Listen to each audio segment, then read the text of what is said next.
Bien, le invito, hermano, a abrir su Biblia. Vamos a ir al libro de los Hechos, capítulo 15 del libro de los Hechos, versículo 35 en adelante, y luego vamos a ir a la carta que escribe el apóstol Pablo a Filemón. Hechos capítulo 15, verso 35, dice la palabra del Señor en el nombre de Jesús. Dios bendiga a cada familia, Dios bendiga a nuestros niños, Dios bendiga a los amigos que nos visitan, Dios bendiga a los hermanos que también hoy están visitándonos. Es una bendición tenerle a todos con nosotros. Hechos capítulo 15, verso 35 dice en el nombre de Jesús: y Pablo y Bernabé continuaron en Antioquía, enseñando la palabra del Señor y anunciando el evangelio con otros muchos. Después de algunos días, Pablo dijo a Bernabé: volvamos a visitar a los hermanos en todas las ciudades en que hemos anunciado la palabra del Señor, para ver cómo están. Y Bernabé quería que llevasen consigo a Juan, que tiene por sobrenombre Marcos. Pero a Pablo no le parecía bien llevar consigo al que se había apartado de ellos desde Panfilia y no había ido con ellos a la obra. Y hubo tal desacuerdo entre ellos que se separaron el uno del otro. Bernabé, tomando a Marcos, navegó a Chipre, y Pablo, escogiendo a Silas, salió encomendado por los hermanos a la gracia del Señor, y pasó por Siria y Cilicia, confirmando a las iglesias. Filemón capítulo 1.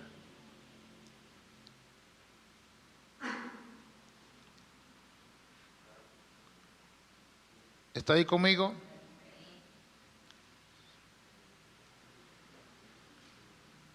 Ok, dice así, verso 10, dice: te ruego por mi hijo Onésimo, a quien engendré en mis prisiones, el cual en otro tiempo te fue inútil, diga conmigo inútil, pero ahora a ti y a mí nos es útil, el cual vuelvo a enviarte. Tú pues recíbele como a mí mismo. Yo quisiera retenerle conmigo para que en lugar tuyo me sirviese en mis prisiones por el evangelio. Pero nada quise hacer sin tu consentimiento, para que tu favor no fuese como de necesidad, sino voluntario. Porque quizá para esto se apartó de ti por algún tiempo, para que le recibieses para siempre. No ya como esclavo, sino más que esclavo, como hermano amado, mayormente para mí, pero cuanto más para ti, tanto en la carne como en el Señor. Así que si me tienes por compañero, recíbele como a mí mismo. Y si en algo te dañó o te debe, ponlo a mi cuenta. Yo, Pablo, lo escribo de mi mano, yo lo pagaré. Por no decirte que aún tú mismo te me debes también. Sí, hermano, tenga yo algún provecho de ti en el Señor, conforta mi corazón en el Señor. Amén. Oremos al Señor. Amado Jesús, una vez más te damos gracias y bendecimos tu nombre, Señor, en esta mañana.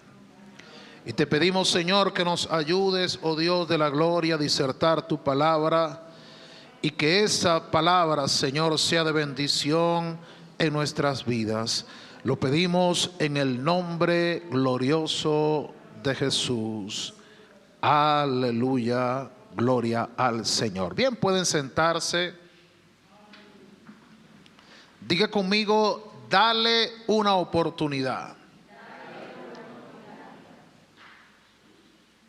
Esa historia me impactó muchísimo. Estudiar esta historia causó un gran impacto en mí, porque además de las cosas que fueron nuevas para mí entender, escudriñarla, cotejar la información, ver cómo una historia se une con otra. Eso fue muy especial, de verdad. Comenzamos leyendo en el libro de los Hechos, en el capítulo 15, luego del concilio de Jerusalén. Y en esta porción que leímos encontramos un desacuerdo entre el apóstol Pablo y el hermano Bernabé. Estos eran dos hombres de Dios. La Biblia dice que ellos eran miembros de la iglesia en Antioquía, y estando ellos orando y ayunando, el Espíritu Santo dijo: apartadme a Pablo, a Saulo y a Bernabé para el ministerio. Dios los llama a ellos para ser misioneros. Amén. Ellos hacen un primer viaje misionero. La iglesia en Antioquía, que era la sede de ese trabajo misionero, los envía a ellos dos. No se menciona a Juan, que tenía por sobrenombre Marcos. Hay que diferenciar, no es el mismo Juan, no es Juan el discípulo amado. No, este es Marcos. Amén. Su nombre real era Juan, pero tenía por sobrenombre Marcos. Así que ellos son enviados. El nombre de Marcos no aparece en la lista ni es enviado. Solo que ellos deciden llevarlo como ayudante. ¿Cómo lo deciden? ¿Cómo se conecta esto? Bueno, hay que hacer un poco de análisis bíblico para entender cómo se hace el enlace. En el capítulo 11 del libro de los Hechos se habla de una situación una situación grave de escasez, de hambruna que vivió Jerusalén. Y el apóstol Pablo era promotor de ofrendas para bendecir la obra. Y llevaban ayudas, enviaban ayudas a Jerusalén. La primera vez que la Biblia menciona a Juan Marcos, lo menciona en el capítulo 12 del libro de los Hechos. Es la primera vez que Juan Marcos aparece en la escena. ¿Y cómo aparece en la escena? Bueno, estaba la persecución en su tope. Herodes estaba buscando congraciarse con las élites judías, y buscando congraciarse con las élites judías mató a Jacobo y encarceló a Pedro. Amén.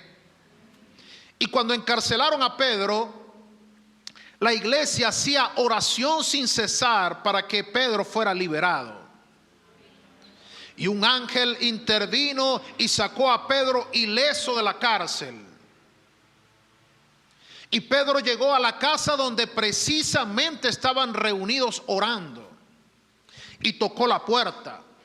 Y una muchacha llamada Rode fue y preguntó quién es, y dijo: soy Pedro, ábreme. Y ella, emocionada, corrió a contarle a los hermanos que Pedro estaba en la puerta. La gente no le creía. Pero efectivamente, cuando abrieron la puerta, era el apóstol Pedro, y él les dijo que callasen y les contó cómo Dios había intervenido para librarlo. Pero en esa casa, la dueña de esa casa era una mujer llamada María. Pero como en la Biblia hay muchas Marías, amén, entonces el escritor de los Hechos la reconoce, es decir, hace una manera para que la gente pueda reconocer o diferenciar entre las demás Marías. ¿De qué María se trata? La madre de Juan Marcos, la que tenía un hijo que se llamaba Juan Marcos. Amén. Para ese momento era un muchacho, un adolescente, era un muchacho joven. Ya lo vamos a ver en una hipótesis, quizás en una edad menor, quizás como un adolescente. Pero es allí donde el apóstol Pedro tiene su primer encuentro con Juan Marcos. La importante allí era la madre, era una casa donde los creyentes se reunían a orar. Amén. Se dice que en esa misma casa que estaba cercana al monte de los olivos, que en esa casa fue donde Jesús tuvo la cena con sus discípulos, la noche que fue entregado. Ahora, luego de esto, no se dice más nada de él hasta que aparece acompañando a Pablo y a Bernabé. Colosenses capítulo 4 dice que Marcos era primo de Bernabé. 4:10, si mal no recuerdo. Dice que Marcos era primo de Bernabé. Así que algunos estudiosos consideran que en una de esas ayudas para los creyentes en Jerusalén es que Bernabé quizás llegó a visitar a sus familiares, y es allí donde se hace la conexión de Pablo con Juan Marcos, y Bernabé decide llevarlo como acompañante al joven, decide llevarlo como acompañante. Y dice Hechos capítulo 13 versículo 5 que Juan les ayudaba. Él no era predicador, pero él andaba con ellos y les ayudaba. Amén. Ahora, cuando ellos comienzan el viaje misionero, la cosa comienza a ponerse difícil. Amén. Comienzan algunas situaciones a acontecer, y la primera experiencia que vive Juan Marcos al lado de Saulo, de Pablo y de Bernabé es la confrontación de Pablo con un mago, con un hechicero. Amén. El hechicero era como la mano derecha de un cónsul, y el cónsul estaba atendiendo a Pablo en el mensaje del evangelio. Y el hechicero intentaba, el mago intentaba, Bar Jesús se llamaba el mago. Él intentaba disuadir al hombre para que no oyera el evangelio, y Pablo le pega una reprendida al hombre. Hasta hijo del diablo lo llamó. Amén. Y allí hubo una confrontación, y luego de eso, luego de esa confrontación, que de seguro no fue nada suave, en el siguiente capítulo dice que Juan Marcos abandonó a Pablo y a Bernabé, se devolvió a Jerusalén. ¿Esto qué indica? ¿Qué nos hace pensar? ¿Por qué se devolvió? La discusión de Pablo con Bernabé en el capítulo 15 nos da indicios de que se devolvió porque abandonó, desertó, le dio miedo, fue cobarde, dijo no, esto no es para mí. Amén. Eso es muy bonito, ir al culto, pero ya cuando se manifiesta un demonio, ya eso no es para mí. Algo más o menos así. Y dijo, no, si así van a ser las cosas, yo mejor me devuelvo, estoy mejor en mi casa. Quizás dijo Juan Marcos.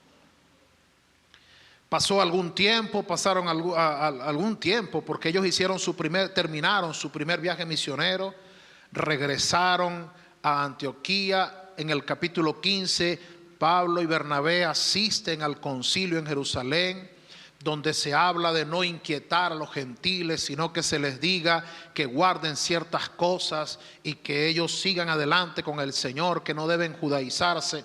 Y después de salir del concilio, Pablo y Bernabé tienen una conversación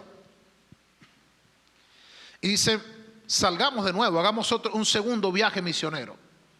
Pero en este segundo viaje vamos a visitar a los hermanos, a ver cómo están en los lugares donde ya hemos predicado. Y a Bernabé le parece bien, pero Bernabé dice, bueno, vamos a llevarnos a Marcos. Y ahí viene la discusión. Saulo le dice, no, a Marcos no.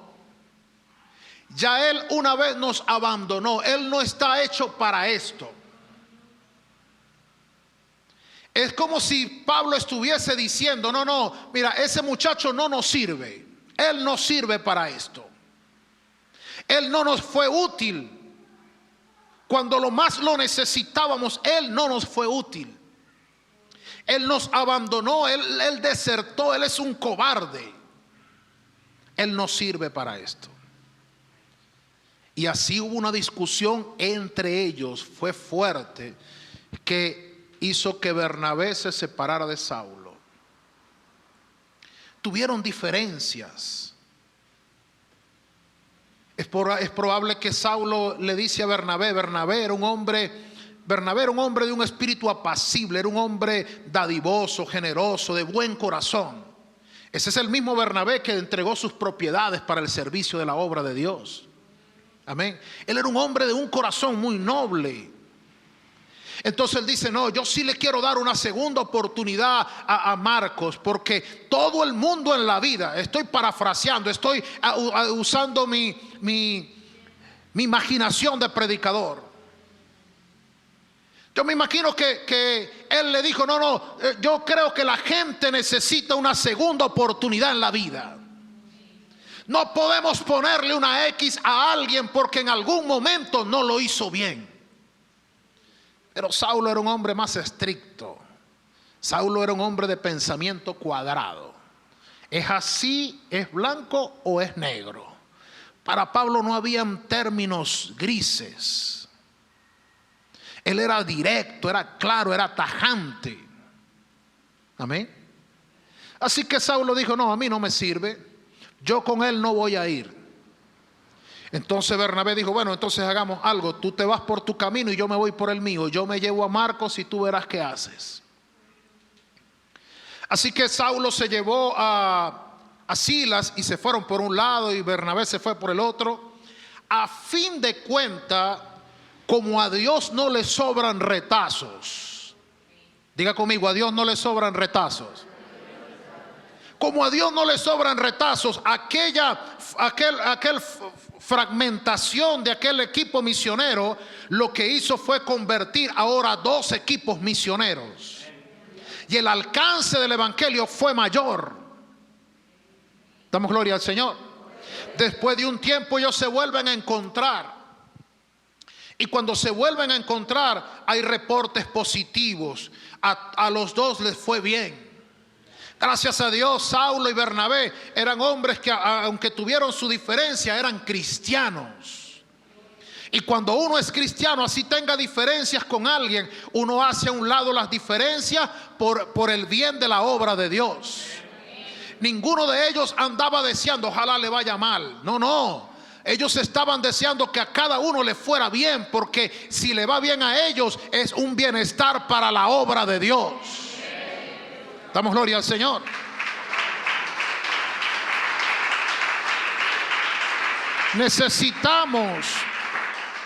Necesitamos más líderes cristianos en la iglesia, que no estén jugando al fracaso del otro, que no estén esperando que al líder le salga mal algo. No, sino que están apostando a que salgan las cosas bien. Y más bien en lo que yo pueda ayudar y servir. No voy a cuestionar ni a criticar. No voy a desear cosas malas para alguien que está haciendo algo que es de beneficio para la obra de Dios. No me voy a oponer a algo que va a bendecir la vida de alguien. Para eso necesitamos ser cristianos. Damos gloria al Señor. ¿Qué quiero decir? Que si alguien se opone a algo que va a bendecir la vida de alguien, tiene que hacerse una prueba de ADN pentecostal a ver si es cristiano o no lo es. Amén. Porque no puede haber algo en nosotros que se oponga a lo que beneficie a la obra de Dios. Damos gloria al Señor. Entonces, a partir de allí, de ese segundo viaje misionero, pareciera que Juan Marcos desaparece de la historia.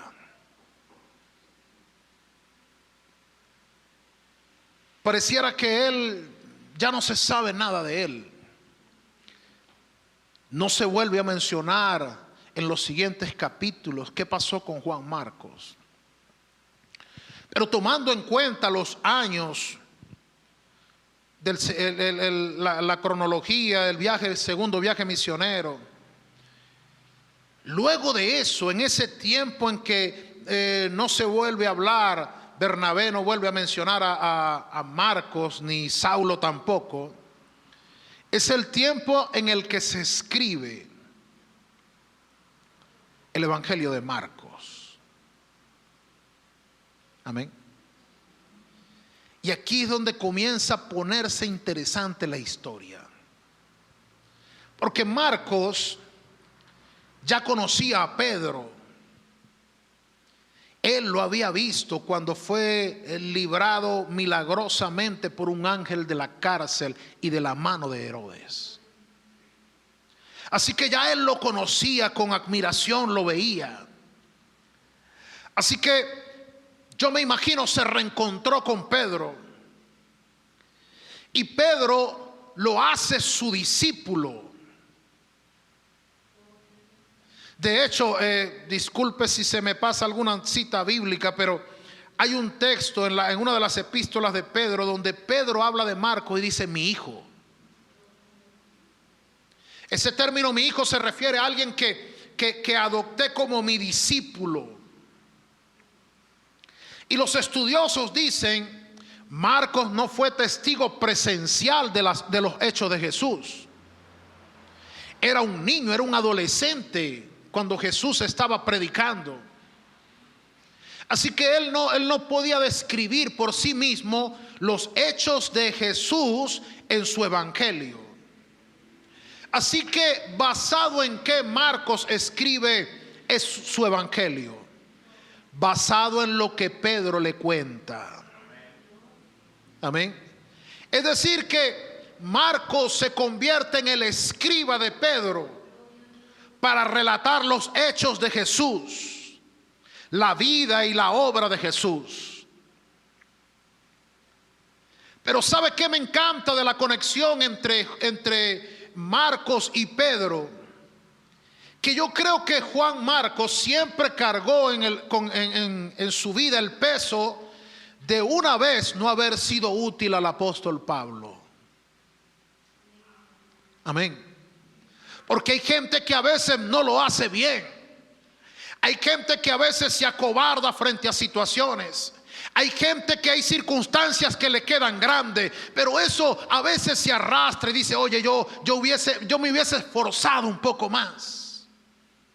Yo me arrepiento de no haber sido consecuente aquella vez. Y yo me imagino que Marcos andaba allí en esa situación, y quizás en una conversación con Pedro algún día le dijo, ¿sabes qué, Pedro? Yo me siento muy mal porque yo acompañé a Pablo y a Bernabé, a mi primo Bernabé, a un viaje misionero, pero a la primera dificultad yo deserté, yo me acobardé. Y yo me imagino a Pedro abrazando a Marcos y diciéndole, mi hijo, no tengas temor, no tengas miedo, no tengas pena. A todos nos ha pasado. Déjame contarte algo. Yo negué a Jesús. Yo también me acobardé. Yo también sentí miedo. Pero un día Jesús, después de resucitar, se apareció en la playa, me abrazó y me dijo, Simón, hijo de Jonás, ¿me amas? Damos gloria al Señor. Yo también viví lo que tú estás viviendo. Yo pasé por donde tú estás pasando. Yo una vez también le fallé al maestro. Damos gloria al Señor. De hecho, cuando Jesús resucita, que las mujeres van a la tumba y encuentran que la piedra fue removida. Usted conoce bien la historia, ¿verdad? Y el ángel le dice, ¿por qué buscáis entre los muertos al que vive? y decirle a sus discípulos que Él va delante de ellos a Jerusalén.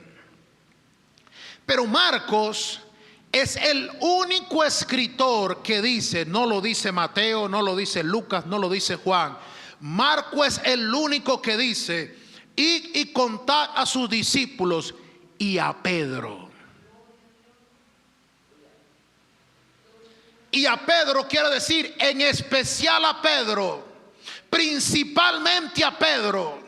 Porque el cielo estaba conmovido. El cielo sabía que Pedro se sentía mal por haber negado a Jesús. Y un mensaje celestial es enviado por las mujeres. Díganle a los discípulos, pero en especial a Pedro, que no se angustie, que ese evangelio se trata de una nueva oportunidad. Que no importa si has fallado, que si no importa si fuiste débil, que no importa si te equivocaste, Dios te da una nueva oportunidad.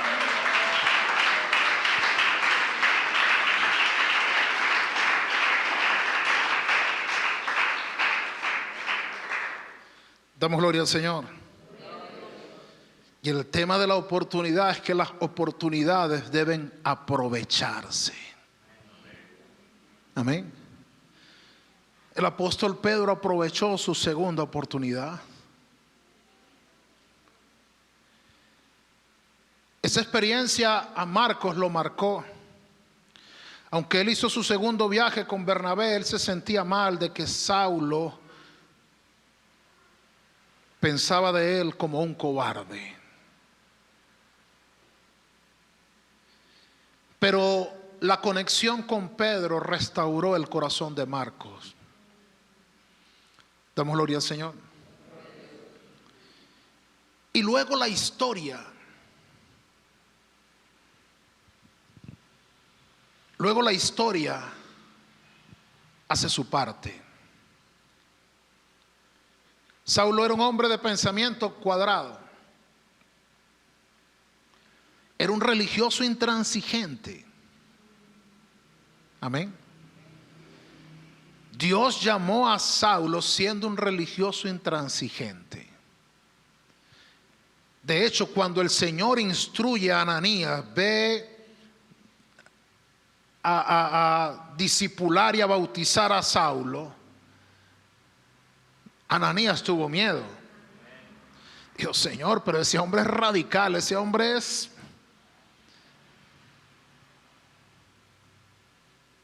Él consintió la muerte de Esteban.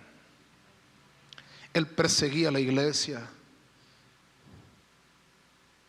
Él se fue fuera de los límites a perseguir a los cristianos para meterlos a la cárcel.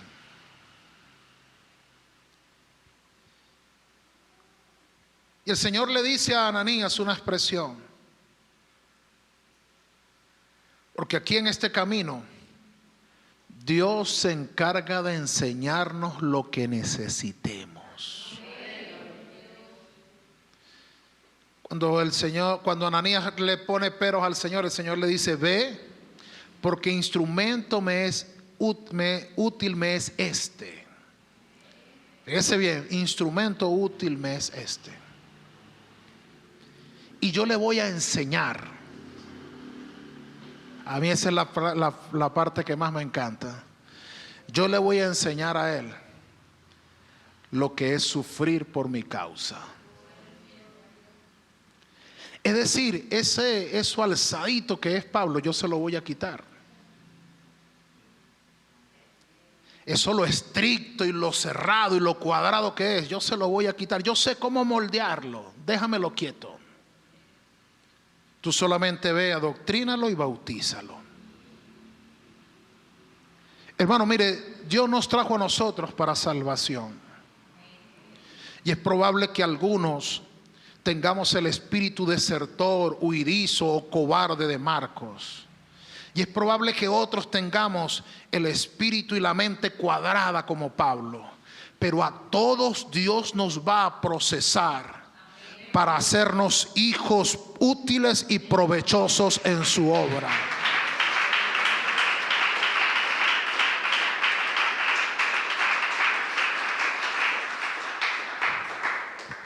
Damos gloria al Señor. Así que el apóstol Pablo, perseguido, apedreado, azotado, encarcelado, sufriendo por la causa de Dios. Pero llega un momento. ¿Cuál fue la otra porción que leímos? ¿Dónde leímos? En Filemón. Usted encuentra a un Pablo diciéndole a Filemón: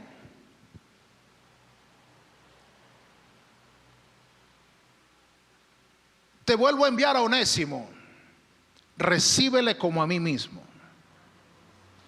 ¿Quién era Onésimo? Onésimo era un esclavo de Filemón que desertó, se fue a escondidas y probablemente lo robó.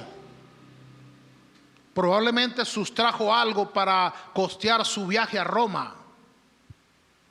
Se fue a Roma para perderse entre la multitud. Roma era la ciudad más habitada. Se fue lejos donde no lo encontrara. Pero allá, por alguna razón, terminó en conexión con Pablo, que estaba en una cárcel, que estaba encarcelado, que estaba cumpliendo prisión. Es probable que Saulo lo conociera, porque según lo que Saulo le dice a Filemón, cuando le dice, le habla con esa confianza y le dice, quizás hasta tú mismo te me debas a mí. Es decir, a lo mejor Saulo tuvo que ver en la conversión de Filemón. Filemón era un creyente prominente de Colosa, de la iglesia en Colosas.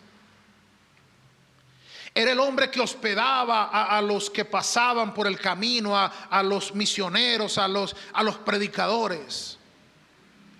Era un hombre que tenía posesiones, tenía comodidad, y él la usaba para bendecir la obra. Así que era conocido por todos estos predicadores. Y Pablo había interactuado con él. No sé si Pablo conoció a Onésimo en la casa de Filemón, o estoy seguro que Onésimo había escuchado hablar de Saulo, pero se encontraron en Roma. Y el apóstol Pablo comenzó su trabajo con ese hombre, y lo llama ahora su hijo. Lo engendré en mis prisiones. Y le dice: Filemón, yo quisiera dejar a Onésimo conmigo para que él me sirva en mis prisiones. Pero lo justo es que yo lo envíe a ti y que tú lo recibas.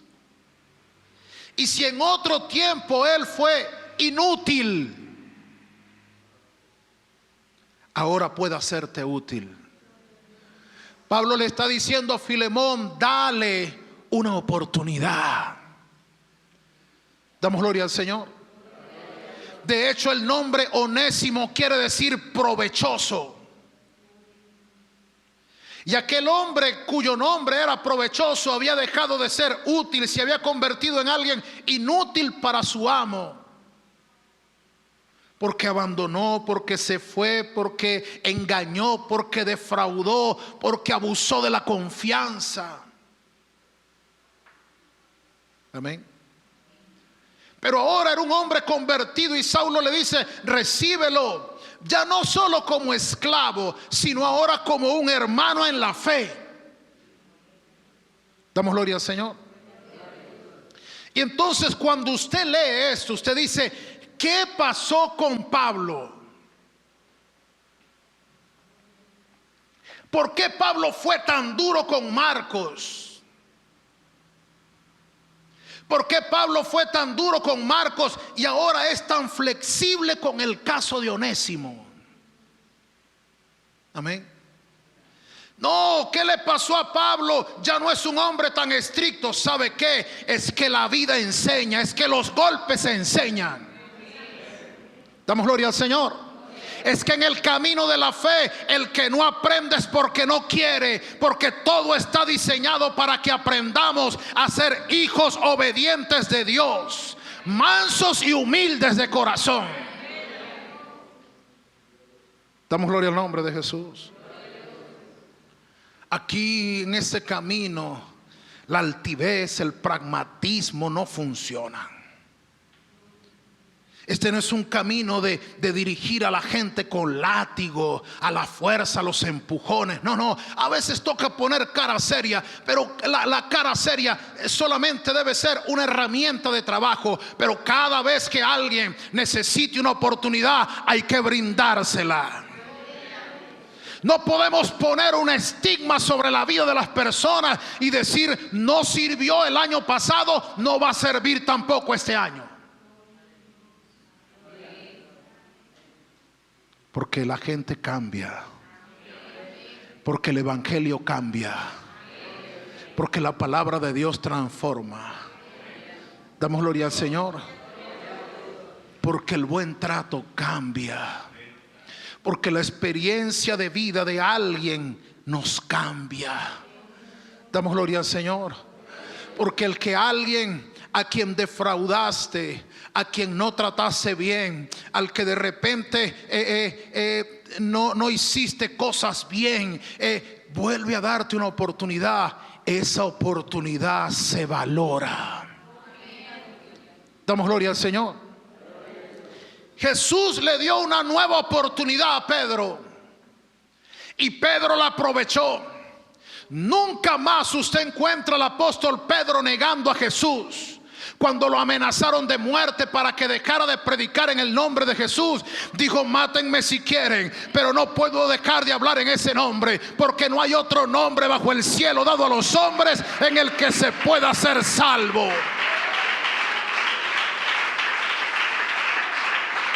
Y la historia dice que Pedro fue crucificado y dijo de cabeza: crucifíquenme de cabeza, porque no soy digno de morir como murió mi Señor.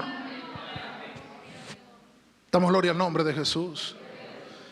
Cuando se da una oportunidad, se despierta también en el corazón de la gente la lealtad. Damos gloria al Señor.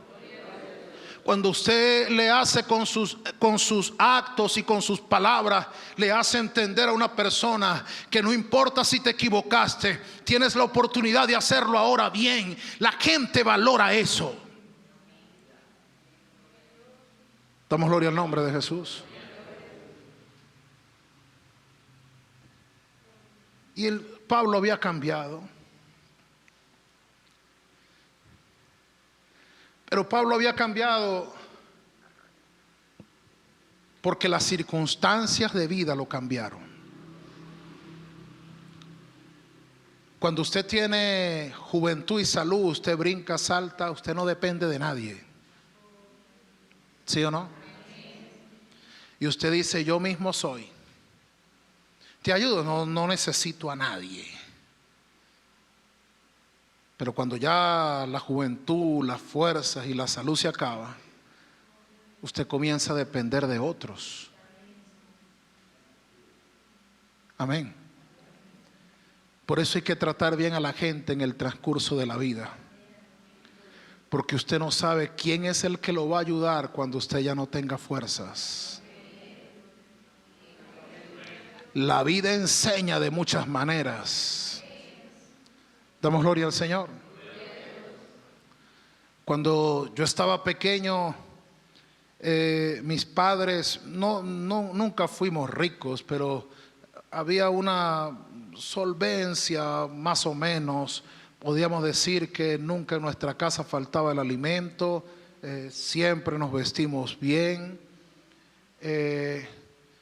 Y había una tía que tenía 4 hijas, 4 muchachas. Madre soltera, un tipo ahí de esos estorbos que solamente saben hacer muchachos, más nada, que iba y venía. Y mi padre era muy condescendiente con ellas, y ellas prácticamente se criaron con nosotros. y mi papá se las llevaba a la casa cuando el mercado estaba muy escaso. Mi padre los llevaba a la casa y ellos comían con nosotros.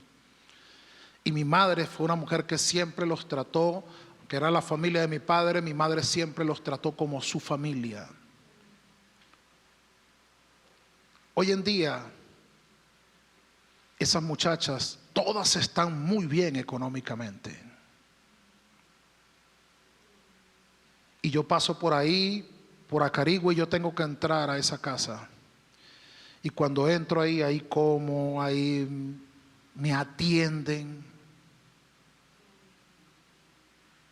Nos han ayudado en distintas formas cuando mi madre estuvo enferma. Y yo cada vez que veo eso, yo digo, doy gracias a Dios de que mis padres tuvieron un buen trato con estas personas, sin saber que años después ellos serían de bendición para nosotros. La vida da vueltas. Damos gloria al Señor. Y el que de pronto tú hoy trates mal, mañana estará en la posición de ayudarte y de bendecirte. Damos gloria al Señor. La vida cambia. Si no, pregúntele a los hermanos de José cómo la vida puede dar un cambio y poner al indefenso en el lugar de la única opción de ayuda y de bendición que te quede. Damos gloria al Señor. Pastor, ¿y por qué está diciendo eso? Porque quiero llegar a la conclusión de la historia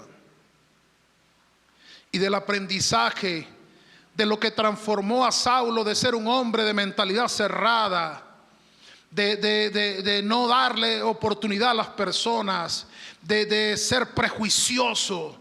Esto lo cambió en un hombre que ahora aconseja a Filemón y le dice: dale una oportunidad a Onésimo. Es más, si algo él te debe, ponlo a mi cuenta. Yo con mi puño, yo lo firmo acá, que yo me comprometo a pagártelo.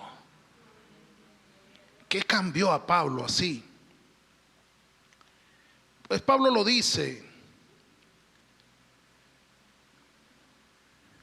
Déjeme saltarme varios puntos para poder terminar hoy.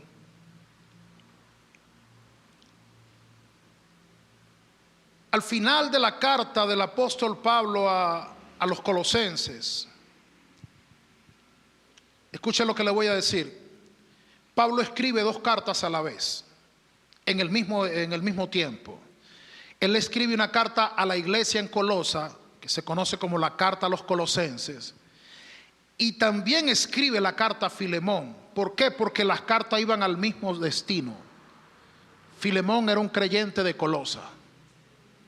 Había una carta para la iglesia y una carta especial para Filemón. Amén. Y cuando Pablo está escribiendo a los colosenses, en el capítulo 4, al final de la carta, él enlista los nombres de aquellos que están con él durante su encarcelamiento. E incluso esta lista de nombres es bien interesante, porque Pablo hace una mención especial. Colosenses capítulo 4, versos 10 y 11. Pablo dice: Aristarco, mi compañero de prisiones, os saluda. Y dice: con Marcos. ¿Cuál Marcos? El primo de Bernabé, acerca de quien recibisteis instrucciones. Si él viene a vosotros, recibidle. Y Jesús, quien es llamado justo. Estos son, ¿qué dice Pablo? Mis únicos colaboradores.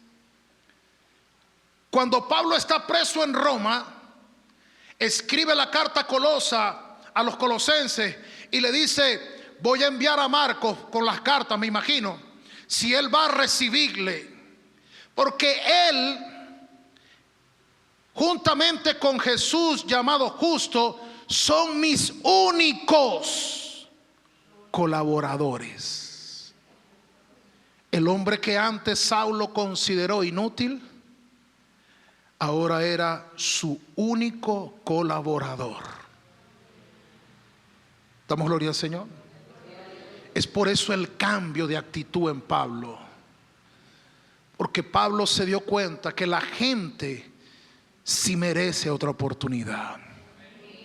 Damos gloria al nombre de Jesús.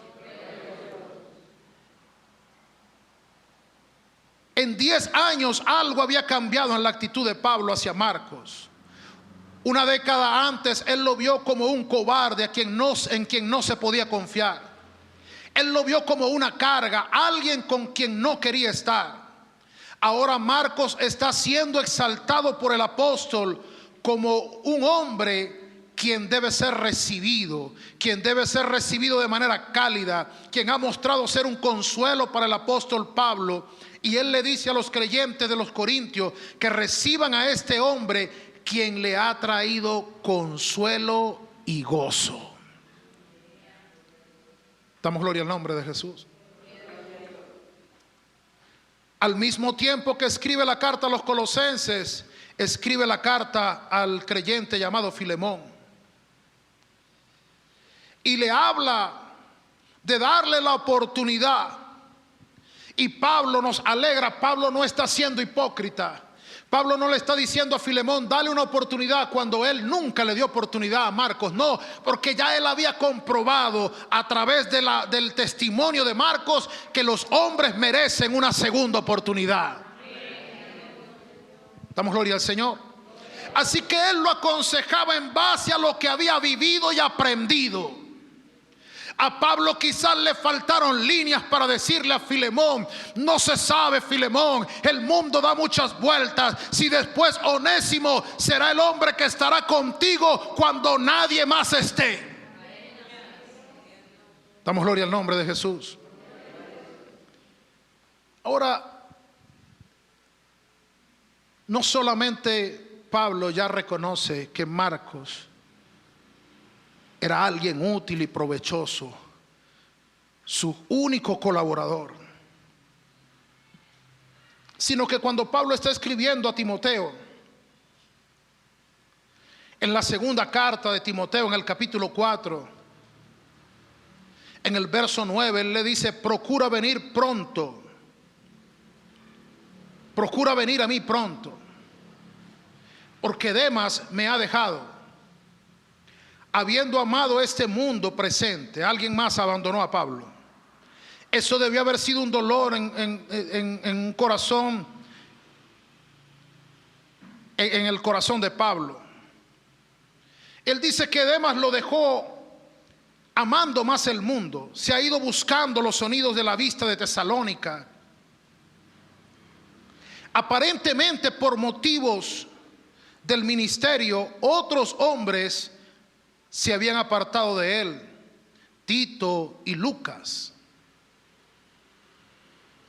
Pero después dice, trae por favor, Timoteo, por favor, trae a Marcos contigo, porque me es útil para el ministerio.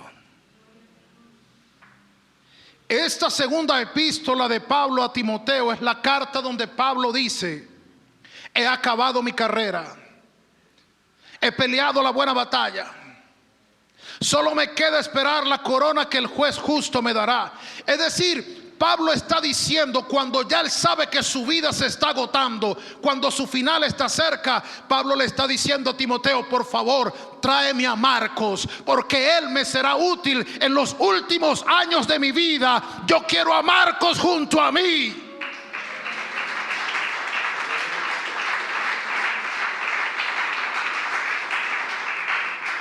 Vamos a estar de pie en esa hora. Vamos a dar gracias a Dios por este evangelio, porque es el evangelio de las oportunidades, porque es el tiempo de dejar de mirar con un estigma o con una marca a aquellos que en algún momento han fallado, porque no está en nuestras manos ni en nuestra labor condenar ni juzgar a nadie. Porque así como algunos pecan de cobardes, otros quizás pecan de prejuiciosos. Pero Dios ama al cobarde y al prejuicioso. Dios ama al que falla y también al intolerante. Y Dios quiere traerlos al conocimiento de su paz y de su bendición, para que el cobarde fortalezca su fe y para que el intolerante baje su orgullo y todos podamos encontrarnos en las manos de Dios. Dios nos permita aprovechar las segundas oportunidades. Dios nos permita aprovechar y disfrutar. Y si en algún momento hicimos algo mal, vamos a enfocarnos ahora a hacerlo bien. Si en algún momento tuve malas actitudes, abandoné mis funciones, tiré a un lado mis responsabilidades, bajé los brazos, dejé de insistir, dejé de colaborar, dejé de ayudar, me hice una carga pesada, tomé actitudes negativas en mi silla cruzado de brazos, hoy le digo: Señor, gracias por esta oportunidad. Quiero valorarla, Señor, quiero recibirla, quiero aprovecharla, sin el estigma de nadie, sin el señalamiento de nadie.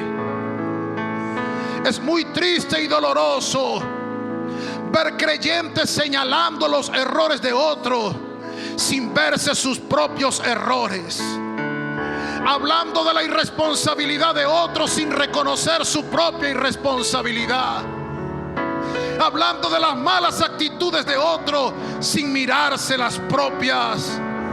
Pero damos gracias a Dios porque a unos y otros Dios nos da la oportunidad de comenzar un 2024, de pasar la página y de comenzar a escribir una nueva historia. Dale una oportunidad a alguien y date tú mismo una oportunidad de hacer las cosas bien para Dios. Si alguien más quiere venir a este altar, si usted quiere hoy regalar un abrazo a alguien, si usted quiere hoy estrechar su mano solidaria con alguien que quizás en otro tiempo no te fue útil, Dios está aquí en esta hora. El Dios de las oportunidades está aquí en esta hora para bendecir, para restaurar. En el nombre glorioso de Jesús, Señor.